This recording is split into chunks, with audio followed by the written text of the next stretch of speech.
처음 그 과외 선생님을 집으로 들이게 된 건 단순히 아이의 성적 때문이었습니다.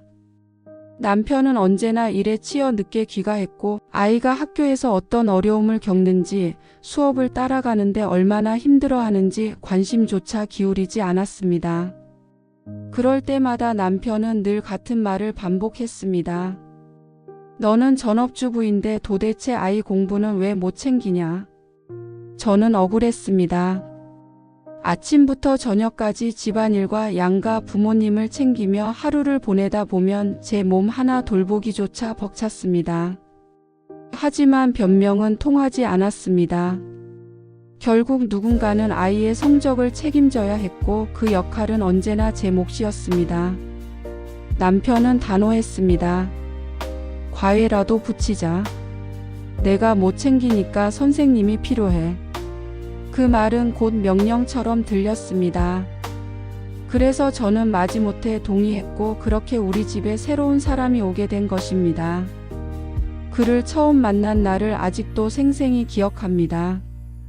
그는 29이라고 했습니다. 대학원에서 교육학을 전공하고 있다는 이력, 또래보다 성숙해 보이는 차분한 태도, 단정하게 다린 셔츠, 군더더기 없는 안경테, 정제된 말투와 깔끔한 인사까지. 순간 저는 괜스레 자세를 고쳐 앉았습니다. 제 시선이 그의 눈과 마주쳤을 때 설명하기 힘든 묘한 떨림이 지나갔습니다. 아무렇지 않은 듯 고개를 끄덕였지만 제 안에서는 작은 파문이 번지고 있었습니다. 아이는 낯을 많이 가렸지만 그의 부드러운 설명과 친절한 태도에 금세 마음을 열었습니다. 교과서를 펴고 한 문제씩 차근차근 설명할 때 저는 옆에서 듣는 것만으로도 이해가 될 정도로 그의 말투는 명료했습니다. 그날 이후 일주일에 3번 저녁마다 그는 우리 집의 문을 두드리게 되었습니다. 처음 몇 주간은 아무 일도 없었습니다. 학부모와 선생, 학생의 관계. 아이는 조금씩 성적이 오르는 듯했고 남편도 불만을 줄였습니다. 하지만 시간이 지나면서 저는 이상한 감정을 느끼기 시작했습니다. 아이 방에서 들려오는 그의 목소리는 단순한 설명이 아니라 제 귓가에 속삭이는 듯 부드럽게 다가왔습니다. 제가 차를 내다 줄 때마다 그는 어김없이 고맙다고 말하며 미소를 지었습니다. 그 짧은 순간 저는 이유 모를 두근거림을 느꼈습니다. 애써 무심한 척했지만 제 마음은 점점 흔들리고 있었습니다. 그러던 어느 여름 저녁 유난히 무더웠던 날이 있었습니다. 에어컨을 틀었지만 습기가 가득해 집안 공기가 눅눅하게 달라붙었습니다. 아이는 학교 운동회에 다녀오느라 지쳐 골아떨어졌습니다. 그날 과외는 자연스럽게 거실에서 진행되었습니다. 저는 물 한 잔을 가져다 주며 그 옆에 잠시 앉았습니다. 책상 위에는 문제집과 연습장이 펼쳐져 있었고 그는 펜을 손가락 사이에 굴리며 설명을 이어갔습니다. 그의 손끝이 움직일 때마다 설명을 위해 종이에 적히는 글씨가 번져갈 때마다 저는 알 수 없는 긴장감을 느꼈습니다. 그 순간 저는 깨달았습니다. 내가 지금 이 남자를 단순한 과외 선생으로만 보고 있지 않다는 사실을. 그의 목소리, 그의 움직임 하나하나가 제 감각을 자극했습니다. 이성은 저를 다그쳤습니다. 안 돼. 이건 학부모와 선생의 관계야. 선을 넘는 순간 돌이킬 수 없어. 하지만 마음은 속삭였습니다. 잊고 지냈던 설렘을 느끼고 싶지 않아? 다시 여자로 숨쉬고 싶지 않아? 남편과의 관계는 이미 오래전부터 건조했습니다. 서로 대화도 거의 나누지 않았고 같은 공간에 있어도 마음은 늘 멀리 있었습니다. 저는 더 이상 아내로서도 여자로서도 인정받지 못했습니다. 단지 엄마로 집안일을 책임지는 사람으로만 존재했을 뿐입니다. 그런데 지금 제 앞에 앉아있는 이 남자가 아주 사소한 눈빛과 미소 하나로 제 안에 잊고 있던 감정을 흔들고 있었습니다. 그날 밤 저는 쉽게 잠들지 못했습니다. 옆에서 규칙적으로 들려오는 남편의 숨소리가 오히려 낯설게만 느껴졌습니다. 아이의 공부를 위해 시작된 과외였지만 제 마음은 이미 다른 방향으로 향하고 있었습니다. 스스로를 다잡으려 애썼지만 속으로는 알고 있었습니다. 이 작은 불씨는 언젠가 활활 타오를 불길이 될 것이라는 걸. 그리고 그 시작은 이미 제 곁에서 조용히 다가오고 있었습니다. 저는 불안하면서도 동시에 알 수 없는 기대감에 잠을 설쳤습니다. 다음 만남이 두려우면서도 기다려졌습니다. 그렇게 저는 한 발 또 한 발 경계를 향해 다가가고 있었습니다. 며칠 후 다시 찾아온 수요일 저녁. 평소와 다름없이 그는 책가방을 메고 우리 집 현관문을 두드렸습니다. 저는 문을 열며 습관처럼 미소를 지었지만 속으로는 이상하게 떨렸습니다. 그와 마주하는 이 짧은 순간조차 긴장되고 설레는 기분이 드는 게 스스로도 낯설었습니다. 단순히 아이 공부를 위한 과외 선생님일 뿐인데 제 마음은 점점 더 복잡해지고 있었습니다. 아이 방에서 수업이 시작되자 저는 부엌에서 저녁을 준비하는 척했습니다. 그런데 부엌 창가에 서 있어도 거실에 앉아 잡지를 들춰도 자꾸만 그 방 안에서 들려오는 그의 목소리에 귀가 쏠렸습니다. 부드럽고 낮은 톤으로 문제를 풀어주고 아이가 틀리면 다그치지 않고 차근차근 알려주는 말투. 그 목소리는 이상하게도 제 마음을 편안하게 하면서도 한편으로는 묘한 긴장감을 불러일으켰습니다. 남편과는 대화조차 줄어든 지 오래였는데 낯선 남자의 목소리에 이렇게 집중하게 될 줄은 몰랐습니다. 그날은 아이가 유난히 집중을 못했습니다. 졸음을 참지 못하고 문제를 몇 개 풀다가 연필을 떨어뜨렸습니다. 그는 잠시 웃더니 아이를 재우고 나머지 진도를 나중에 하자는 제안을 했습니다. 저는 순간 당황했지만 결국 아이를 방으로 데려다 눕혔습니다. 그러자 집안은 고요해졌고 오롯이 저와 그만이 거실에 남게 되었습니다. 짧은 정적이 흐른 뒤 그는 조심스레 물었습니다. 혹시 차 한 잔 괜찮을까요? 저는 고개를 끄덕이며 부엌으로 향했습니다. 컵에 따뜻한 차를 우리면서 제 손끝은 괜히 떨렸습니다. 식탁에 마주 앉아 그는 차를 한 모금 들이켰습니다. 그리고 무심하게 건넨 말. 아이랑 대화가 잘 되는 게 참 좋은 것 같아요. 저는 그 말에 잠시 멈칫했습니다. 단순한 칭찬일 뿐인데 어쩐지 제 마음은 이상하게 흔들렸습니다. 내 아이가 선생님을 잘 따르는 것 같아서 다행이에요. 담담하게 대답했지만 제 목소리도 살짝 떨린 걸 스스로 느꼈습니다. 그의 시선이 잠시 제 얼굴에 머무르는 듯 했습니다. 저는 애써 눈을 피하며 차를 내려다 보았습니다. 방 안 공기가 갑자기 묘하게 무거워졌습니다. 마치 무언가 시작되려는 순간 같은 긴장감. 저는 자리에서 일어나 급히 접시를 정리했습니다. 그러나 설거지를 하는 제 등 뒤로도 그의 시선이 따라오는 것 같아 어쩐지 숨이 막히는 기분이 들었습니다. 그날 밤 저는 침대에 누워 한참 동안 눈을 감지 못했습니다. 머릿속에는 식탁 너머로 마주 앉아 있던 그의 모습이 자꾸 떠올랐습니다. 특별한 대화도 없었는데 왜 이렇게 강하게 남는 걸까? 남편은 여전히 늦게 들어와 피곤하다며 곧바로 잠들었습니다. 그런 남편의 뒷모습을 보며 저는 괜히 서글펐습니다. 언젠가부터 우리는 서로를 바라보지 않았습니다. 필요할 때만 대화하고 그마저도 짧게 끝나버리곤 했습니다.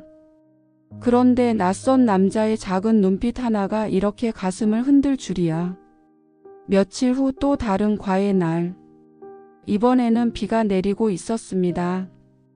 그는 젖은 머리칼을 대충 털며 현관에 들어섰습니다. 제가 수건을 건네자 그는 짧게 고맙다고 말하며 웃었습니다. 그 미소가 왠지 모르게 제 마음을 간지렸습니다. 아이는 숙제를 하다가 금세 지쳐 소파에 기대 졸았습니다. 그는 아이를 재우고 나더니 제게 미안하다고 했습니다. 오늘은 아이가 힘들어하네요. 잠깐 쉬었다가 다시 하는 게 좋을 것 같아요. 저는 고개를 끄덕였지만 마음 한편에서는 오히려 그 시간이 반가웠습니다. 오랜만에 둘만 남아 대화를 나눌 수 있다는 생각에 가슴이 뛰었습니다. 그는 커튼 너머로 떨어지는 빗줄기를 바라보며 말했습니다. 비 오는 날은 어쩐지 생각이 많아지네요. 저는 무심코 대꾸했습니다. 저도 그래요. 괜히 마음이 차분해지고 또 이상하게 외로워지기도 하고. 그 순간 우리 사이에는 묘한 공감대가 흘렀습니다. 그는 제 말을 곱씹듯 고개를 끄덕였습니다.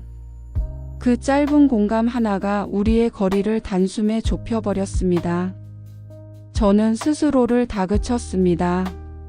안 돼, 이건 선을 넘어서는 일이야. 하지만 이미 마음은 흔들리고 있었습니다. 그리고 그 흔들림은 점점 더 깊어지고 있었습니다. 비가 내리던 그날 이후 우리의 관계는 눈에 보이지 않게 달라지기 시작했습니다. 과외라는 명목은 여전히 그대로였지만 그 속에서 흐르는 공기는 분명 예전과 달라져 있었습니다. 저는 부엌에서 일을 하는 척하면서도 자꾸만 그의 움직임과 목소리에 귀를 기울이게 되었습니다. 작은 농담에도 웃음이 났고 짧은 눈빛 교환만으로도 마음이 두근거렸습니다. 그는 특별히 다정한 행동을 한 것도 아니고 그저 평소처럼 차분하게 아이를 지도했을 뿐인데 저는 그 속에서 미묘한 변화를 감지했습니다. 아마도 그건 제 마음이 먼저 흔들리고 있었기 때문일지도 모릅니다.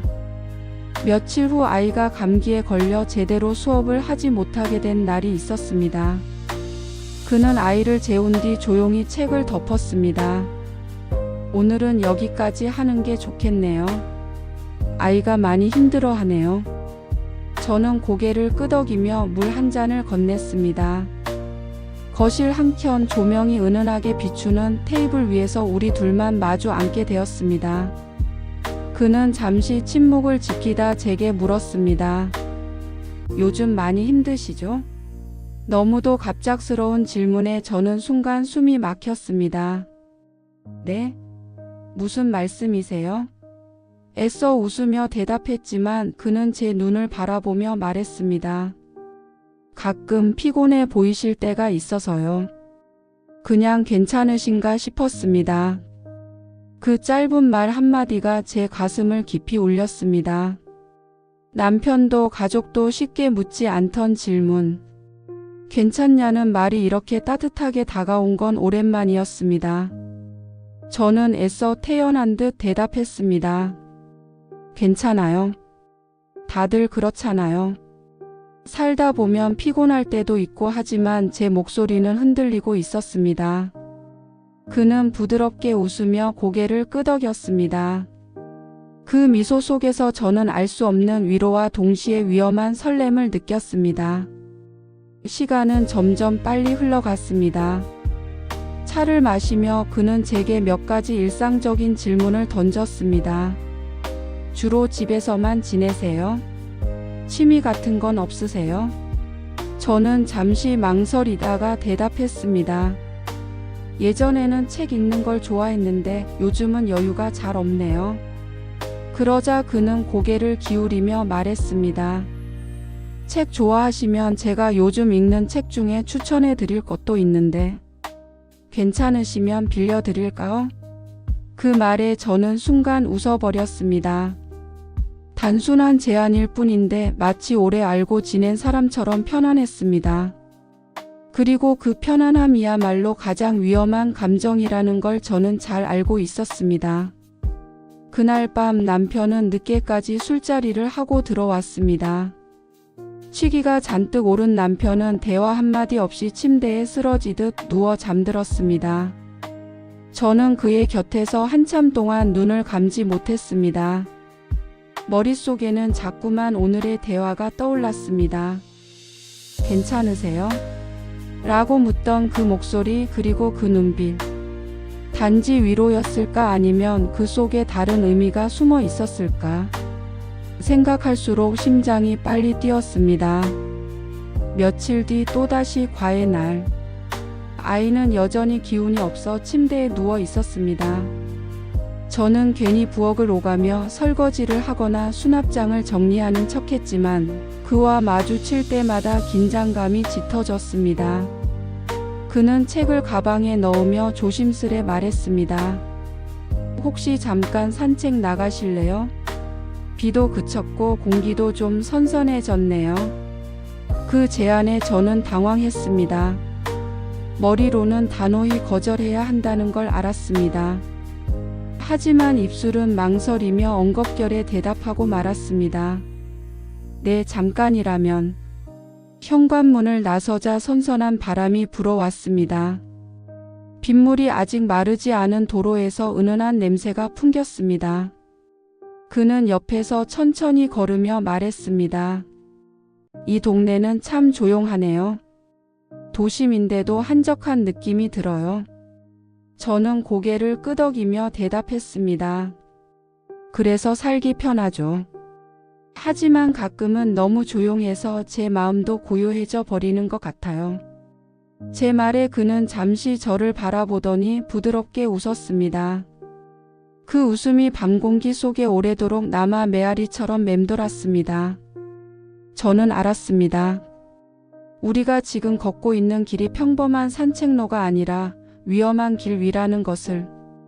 그러나 발걸음은 멈추지 않았습니다.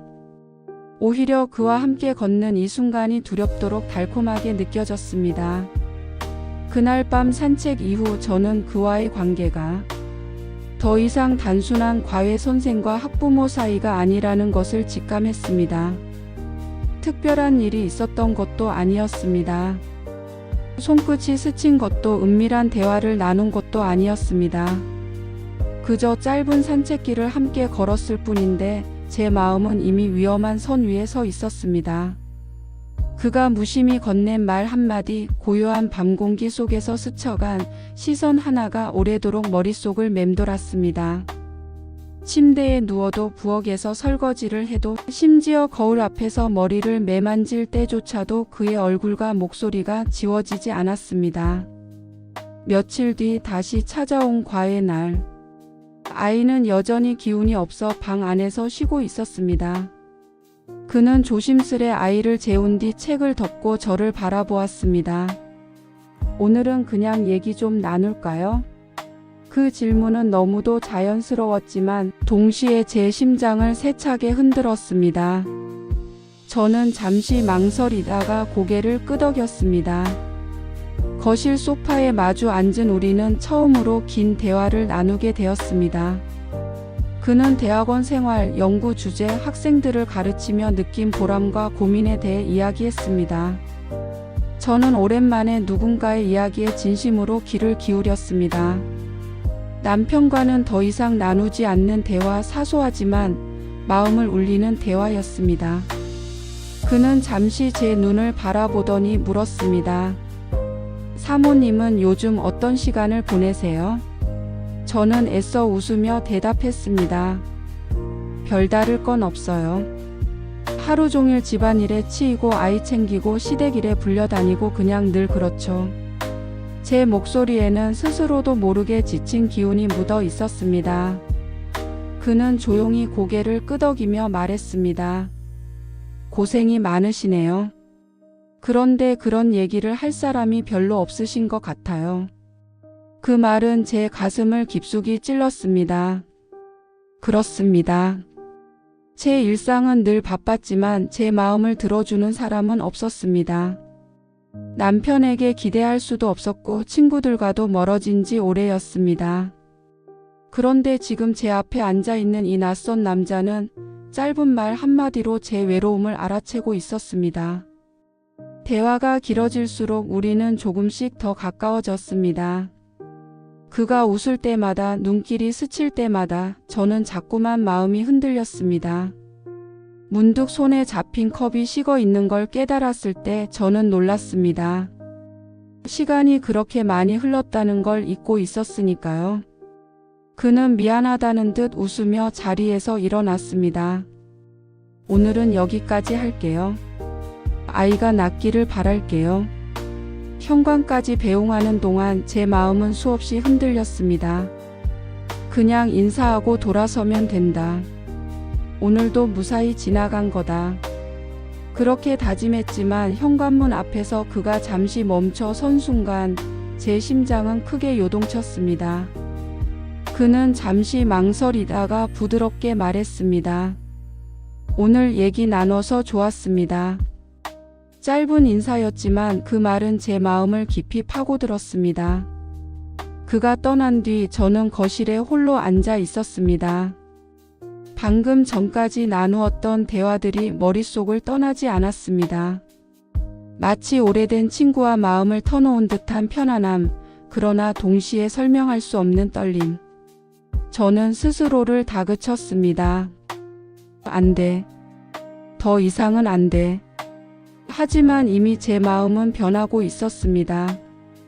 거울 속 제 얼굴을 바라보며 저는 한동안 낯선 여자를 마주하는 듯한 기분에 사로잡혔습니다. 다시 여자로서 설레는 감정을 느끼는 제 모습이 두려우면서도 동시에 벗어나고 싶지 않았습니다.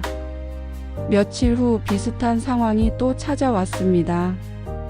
아이는 숙제를 하다 금세 잠들었고 우리는 또다시 둘만의 시간을 갖게 되었습니다. 이번에는 자연스럽게 소파에 나란히 앉아 있었습니다. 그는 책을 꺼내 보여주며 말했습니다. 말씀드렸던 책인데요. 사모님도 좋아하실 것 같아서요. 저는 책을 받으며 그의 손끝이 스치자 순간적으로 숨이 막혔습니다. 짧은 순간이었지만 그 감촉이 오래도록 손에 남아 있었습니다. 그는 아무렇지 않은 듯 대화를 이어갔지만 저의 마음은 이미 크게 흔들리고 있었습니다.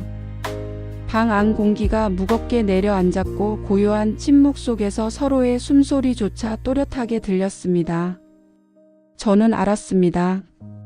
우리가 걷고 있는 이 길은 점점 더 깊은 곳으로 들어가고 있다는 것을. 그날은 이상하게도 시간이 더디게 흘렀습니다. 아이는 여전히 기운이 없어 일찍 잠들었고 집안은 유난히 조용했습니다. 저는 부엌에서 따뜻한 차를 준비해 거실 테이블 위에 올려두었습니다. 그는 책을 가방에 넣은 뒤 잠시 제 얼굴을 바라보며 말했습니다. 오늘은 수업보다 대화가 더 많았네요. 그의 말은 가벼운 농담처럼 들렸지만 제 마음에는 묘하게 남았습니다. 저는 애써 웃으며 대답했습니다. 아이 컨디션이 좋지 않으니 어쩔 수 없죠. 하지만 제 목소리는 어딘가 떨리고 있었습니다. 그는 그 떨림을 눈치챘는지 조용히 미소를 지었습니다. 소파에 나란히 앉은 우리는 한동안 말없이 차를 마셨습니다. 창밖에서는 바람이 불어와 커튼이 살짝 흔들렸습니다. 작은 정적 속에서 그의 손이 무심히 커피 테이블 위로 뻗어와 책을 집어들었습니다. 그 순간 제 손등이 그의 손끝에 닿았습니다. 너무도 짧은 접촉이었지만 제 심장은 크게 요동쳤습니다. 반사적으로 손을 거두었지만 그 짧은 순간에 느껴진 온기는 오래도록 제 피부에 남아 있었습니다. 그는 아무렇지 않은 듯 책장을 넘겼지만 제 심장은 이미 평정을 잃고 있었습니다. 책 좋아하시죠? 그가 불쑥 말을 꺼냈습니다.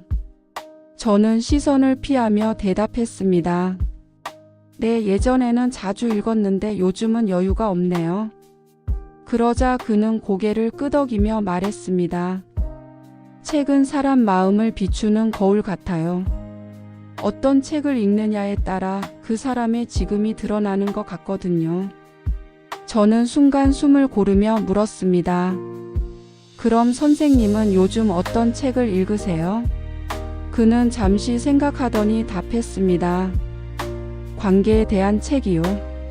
사람과 사람 사이의 거리, 그 안에서 생기는 감정 같은 것들.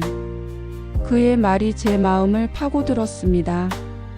그것은 단순한 독서 취향이 아니라 우리 사이의 상황을 은근히 비추는 듯한 말이었습니다. 공기는 점점 더 무거워졌습니다. 차는 이미 식어 있었고 방 안은 묘한 긴장감으로 가득 차 있었습니다. 저는 무언가를 말해야 할 것 같았지만 입술이 쉽게 열리지 않았습니다. 대신 시선을 들어 그와 눈을 마주쳤습니다. 순간 시간이 멈춘 듯 했습니다. 그의 눈빛 속에는 차분함과 동시에 설명하기 힘든 따뜻함이 담겨 있었습니다. 마치 저를 이해하고 있다는 듯, 마치 제 마음을 이미 알고 있다는 듯한 눈빛. 저는 한동안 눈을 피하지 못했습니다.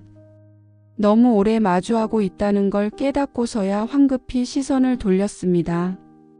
하지만 이미 제 마음은 깊이 흔들려 있었습니다. 그날 밤 침대에 누워도 잠은 오지 않았습니다.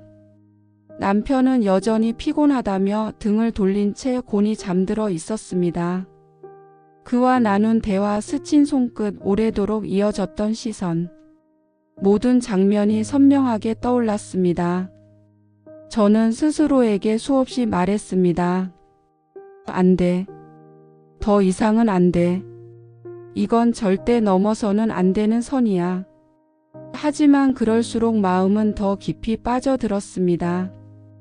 남편과의 건조한 관계 속에서 잊고 지냈던 감정, 여자로서의 설렘이 다시 피어오르고 있었습니다. 저는 알았습니다. 이제는 단순한 호기심도 잠깐의 흔들림도 아니었습니다. 이 감정은 이미 돌이킬 수 없는 길로 향하고 있었습니다.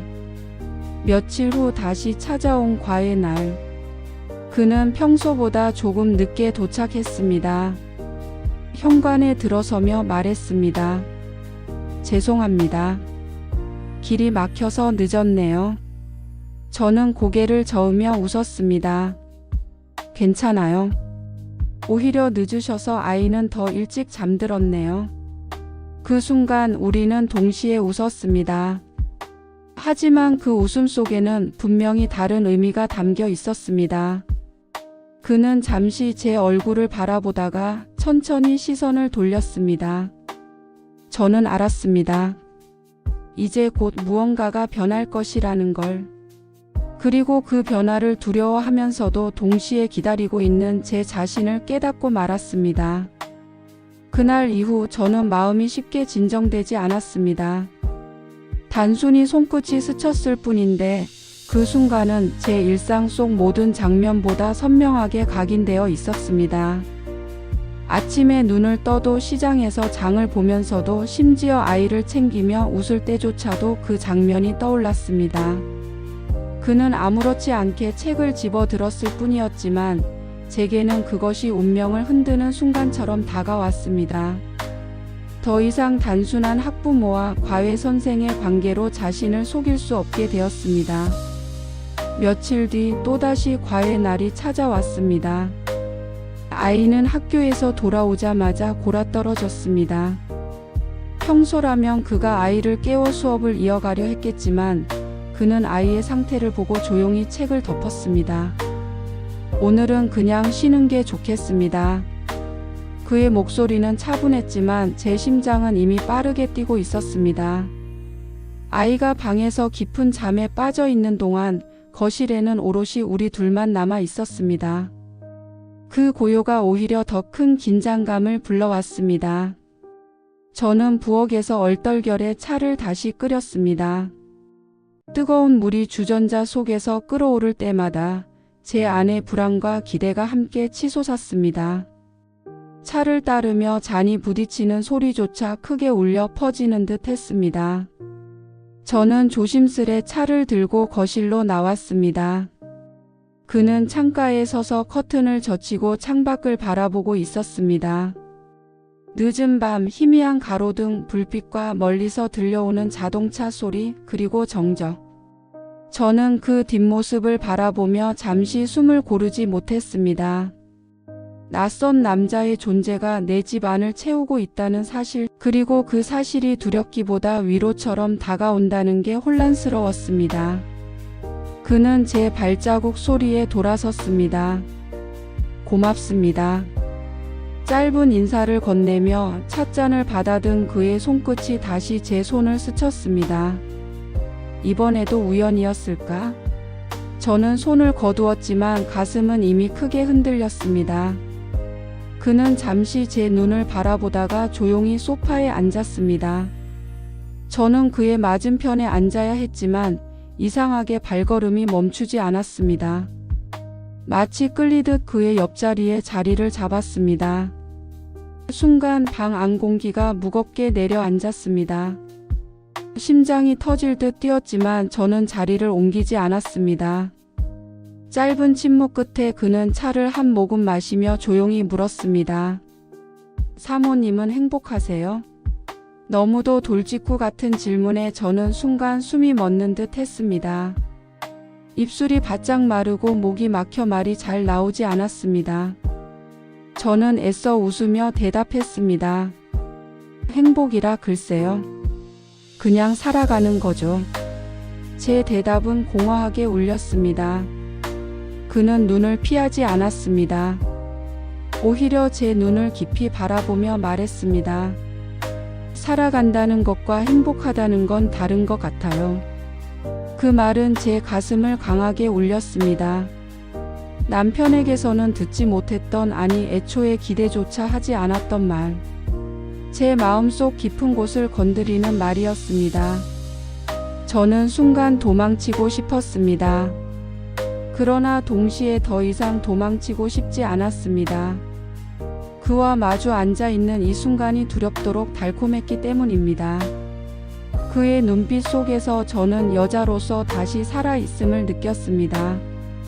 오랫동안 잊고 지냈던 감정, 가슴 뛰는 설렘, 누군가에게 이해받는 위로. 저는 알고 있었습니다. 우리가 지금 서 있는 이 자리가 위험하다는 것을. 그러나 동시에 알았습니다. 이제는 돌이킬 수 없다는 것을. 이미 발걸음은 선을 넘어가고 있었습니다. 말 한마디, 시선 하나가 우리 사이의 마지막 장벽을 허물고 있었습니다. 그날 밤 거실은 유난히 고요했습니다. 창밖에서는 바람이 불며 커튼을 흔들었고 멀리서 자동차 소리가 잦아들며 정적이 짙게 내려앉았습니다. 우리는 소파에 나란히 앉아 있었지만 마음속 거리는 점점 좁혀지고 있었습니다. 그와 나 사이에는 더 이상 가벼운 대화로 채울 수 없는 침묵이 흘렀습니다. 그리고 그 침묵이야말로 가장 위험한 신호였습니다. 사모님. 그가 낮은 목소리로 저를 불렀습니다. 저는 무심코 고개를 돌렸습니다. 순간 우리의 시선이 정면으로 마주쳤습니다. 너무 가까워서 숨소리까지 또렷하게 느껴졌습니다. 저는 본능적으로 몸을 움찔했지만 피하지는 않았습니다. 그의 눈빛 속에는 망설임과 동시에 강렬한 무언가가 담겨 있었습니다. 그리고 그 눈빛은 제 마음 깊은 곳에서 오래 잠들어 있던 감정을 흔들어 깨웠습니다. 저는 속으로 수없이 다그쳤습니다. 지금 멈춰야 해. 여기서 더 가까워지면 안 돼. 하지만 제 몸은 이미 이성을 따라주지 않았습니다. 그의 시선이 제 입술에 머무르는 듯했고 제 심장은 미친 듯이 뛰었습니다. 방 안 공기는 뜨겁게 달아올랐고 모든 소리가 멀어지는 듯 했습니다. 단지 그의 숨소리와 제 심장 소리만이 겹쳐 들렸습니다. 그는 천천히 몸을 기울였습니다.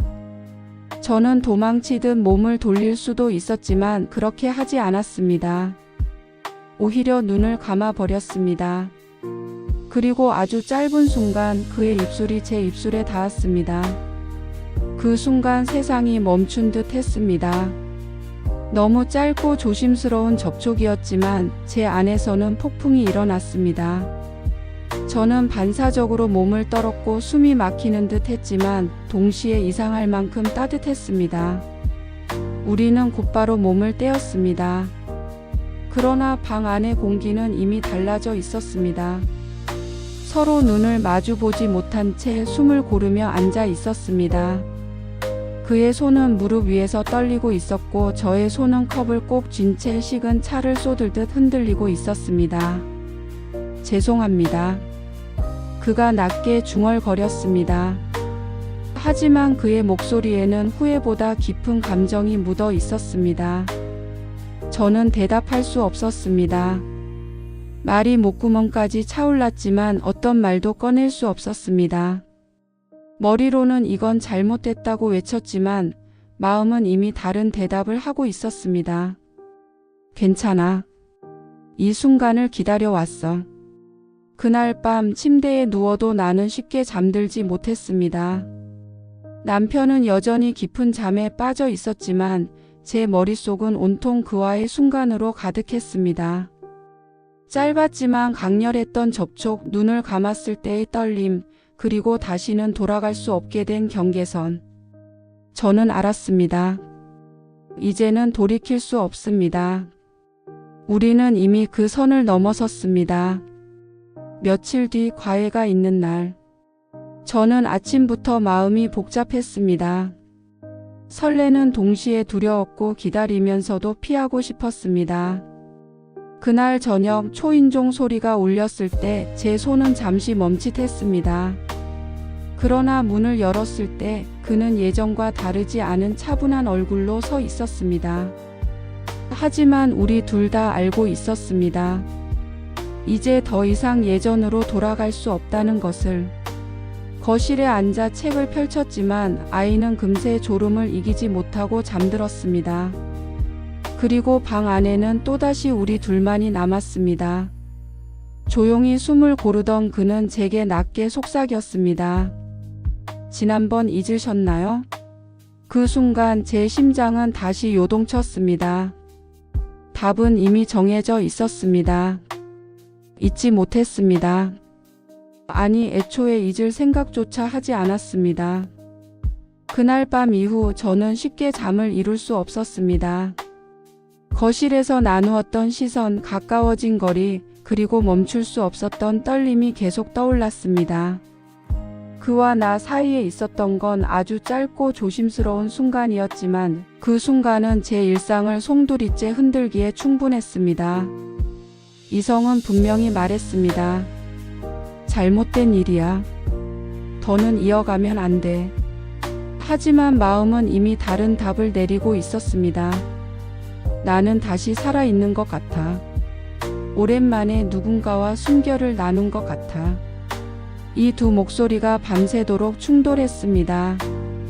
옆에서 곤히 잠든 남편의 뒷모습을 바라보며 저는 스스로에게 수없이 다짐했습니다. 다시는 흔들리지 않겠다고. 그러나 다짐은 새벽이 밝을수록 무너져 내렸습니다. 며칠 뒤 다시 과외 날이 되었습니다. 초인종이 울렸을 때 제 손은 잠시 멈칫했습니다. 문을 열자 그는 언제나처럼 차분한 얼굴로 서 있었습니다. 하지만 우리의 눈빛은 이미 달라져 있었습니다. 아이는 숙제를 조금 하다 곧 피곤하다고 방으로 들어가 잠들었습니다. 그리고 남겨진 건 또다시 우리 둘뿐이었습니다. 거실의 공기는 낯설게 무거웠고 단 한마디 대화조차 깊은 의미로 다가왔습니다. 저는 부엌으로 향해 차를 준비했지만 손끝이 떨려 컵이 부딪히는 소리가 크게 울렸습니다. 그 순간 제 마음속 긴장감이 드러나는 것 같아 숨이 막혔습니다. 차를 들고 나왔을 때 그는 창가에 서 있었습니다. 밤바람이 스치는 커튼 사이로 희미한 불빛이 들어왔습니다. 그는 창밖을 바라보다가 조용히 말했습니다. 지난번 일 후회하세요? 그 질문에 저는 말문이 막혔습니다. 답은 이미 정해져 있었지만 쉽게 내뱉을 수 없었습니다.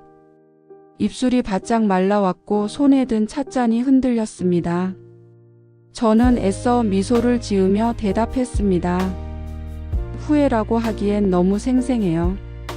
제 목소리는 떨리고 있었지만 그 떨림 속에 솔직한 마음이 담겨 있었습니다. 그는 조용히 고개를 끄덕였습니다. 그 짧은 반응만으로도 제 가슴은 벅차올랐습니다. 우리는 더는 변명할 수 없었습니다. 이미 서로의 마음은 같은 곳을 향하고 있었습니다. 그날 대화는 길지 않았습니다. 오히려 말없이 마주 앉아 있는 시간이 더 길었습니다. 그러나 그 침묵은 불편하지 않았습니다. 오히려 서로의 숨소리를 확인하는 것만으로 충분했습니다. 눈을 피하려 해도 자꾸만 마주쳤고 마주칠 때마다 숨이 가빠졌습니다. 저는 수없이 속으로 외쳤습니다. 안 돼. 여기서 멈춰야 해. 그러나 동시에 또 다른 목소리가 속삭였습니다. 이 순간만은 놓치고 싶지 않아. 그렇게 마음은 죄책감과 갈망 사이에서 끝없이 흔들렸습니다. 그날 밤 그는 집을 나서기 전 짧게 제게 말했습니다. 오늘도 잊지 못할 것 같네요. 그리고 현관문이 닫히는 순간 제 심장은 크게 요동쳤습니다. 저는 거실 한가운데 홀로 서 있었습니다. 불이 꺼진 집안에서 커튼 사이로 들어오는 희미한 불빛만이 제 모습을 비추고 있었습니다. 그리고 그 불빛 속에서 저는 제 자신을 낯설게 바라봤습니다. 더 이상 단순한 아내도 엄마도 아닌 다시금 한 여자로 살아있는 저를. 그 사실이 두렵고도 동시에 벗어날 수 없는 달콤한 덫처럼 느껴졌습니다. 다음 날 아침 저는 평소처럼 아이를 깨우고 아침상을 차렸습니다. 남편은 바쁘다며 급히 출근 준비를 하고 있었습니다. 겉보기에는 아무 일도 없는 듯 평범한 하루의 시작이었습니다. 그러나 제 마음은 더 이상 예전의 평범함으로 돌아갈 수 없었습니다. 주방 창가에 서서 하늘을 바라보던 저는 알았습니다. 이미 길을 잘못 들어섰다는 것을. 그리고 그 길을 스스로 끊을 용기는 제게 없다는 것을. 우리의 이야기는 이제 시작일 뿐이라는 것을. 며칠 동안 저는 마음을 다잡으려 애썼습니다.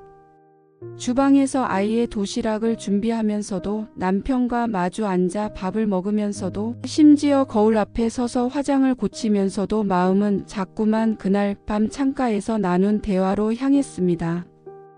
후회하세요? 라는 그의 질문은 제 마음을 깊게 파고들었고 후회라고 하기엔 너무 생생하다라는 제 대답은 되돌릴 수 없는 고백처럼 남아 있었습니다. 그날 이후 저는 그를 단순한 과외 선생님으로 볼 수 없게 되었습니다. 이제 우리의 만남은 더 이상 아이의 공부가 목적이 아니었습니다. 우리는 서로의 마음을 확인했고 그 마음은 돌이킬 수 없는 방향으로 흘러가고 있었습니다.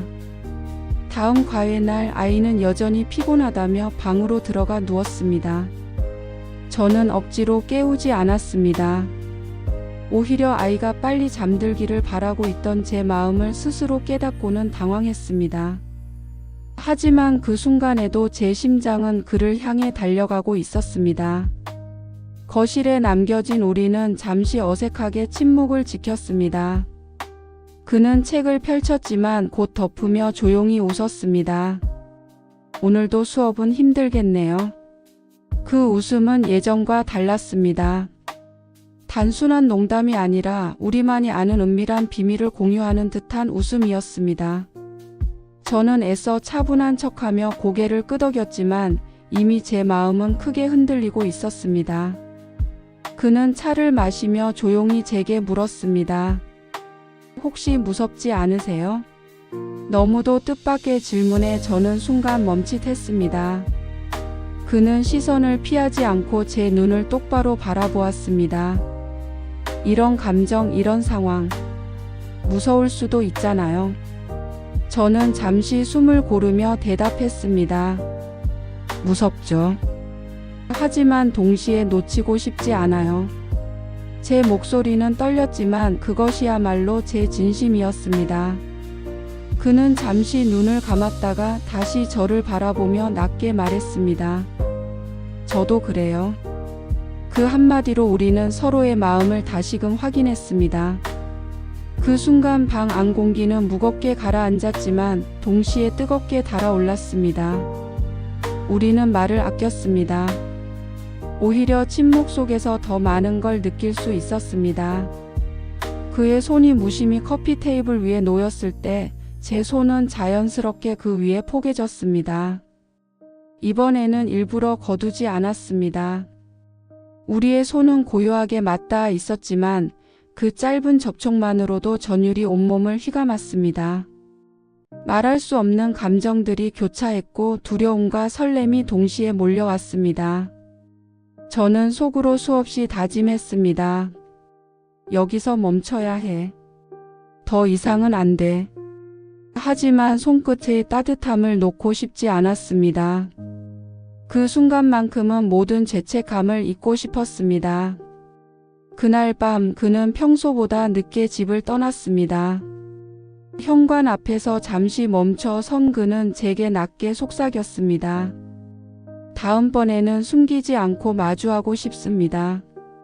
그 말은 제 심장을 세차게 흔들었습니다.